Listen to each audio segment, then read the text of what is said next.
Bonjour à tous. Alors on se retrouve aujourd'hui avec une carte accélératrice. C'est une carte Matrix, donc une 1230 à 50 MHz. Donc voilà, c'est une carte accélératrice pour Amiga 1200. Et le problème c'est que cette carte au démarrage fait des écrans jaunes, rouges, verts de manière complètement intempestive. Et en fait si on regarde bien, en fait ici, voilà, c'est un défaut de fabrication. En fait, ça a été mal soudé d'origine. Et on voit qu'il y a une patte du composant qui est carrément coincée contre le quartz. Donc ça peut effectivement poser problème, parce que si jamais cette patte-là est alimentée, en fait, elle se retrouve directement à la masse du quartz. Donc, il va falloir réparer ça. Il y a deux solutions. Soit on dessoude complètement ce composant, mais dans ce cas-là, ça nécessite de faire quand même un gros paquet de soudure, avec le risque de l'endommager. Soit on retire le quartz pour pouvoir accéder à la pâte et pouvoir la souder par en dessous. Et c'est donc la solution que je vais choisir. Alors on va commencer par rafraîchir un petit peu les soudures. Voilà, ça va permettre d'avoir un étain qui est plus facile à retirer. Alors je vais tenter à la tresse à dessouder. Si ça marche pas, je tenterai avec la station de dessoudage. Ouais, à la tresse, ça n'a pas l'air terrible.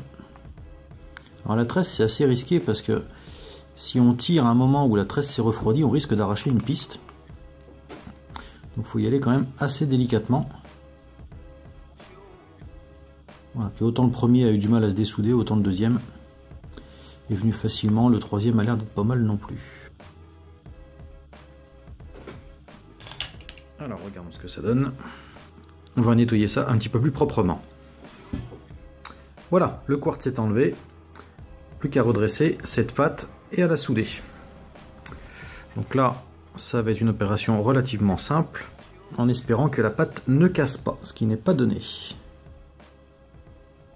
Alors il faut y aller très délicatement, voilà, et arriver à la repasser dessous pour que ça ne gêne pas avec le quartz.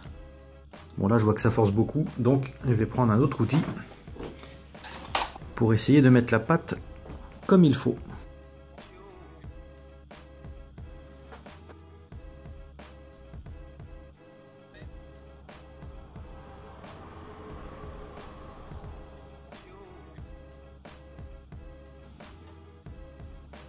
Alors je vois que la pâte est quand même pas très loin du point de rupture. Donc je ne vais pas aller plus loin. Là ça ne gênera pas au niveau du quartz. Maintenant je vais la souder. Donc comme je le redoutais, en essayant de la dresser, j'ai cassé la pâte. Bon, ce qui est pas trop grave, hein. C'est une petite panne qui se répare assez facilement. Voilà, en ressoudant une autre pâte. Moi j'utilise des pâtes très fines comme ça que j'étame avant de souder. Ça se soude très facilement, ça tient très bien. Et ça permet de remplacer la pâte qui était cassée.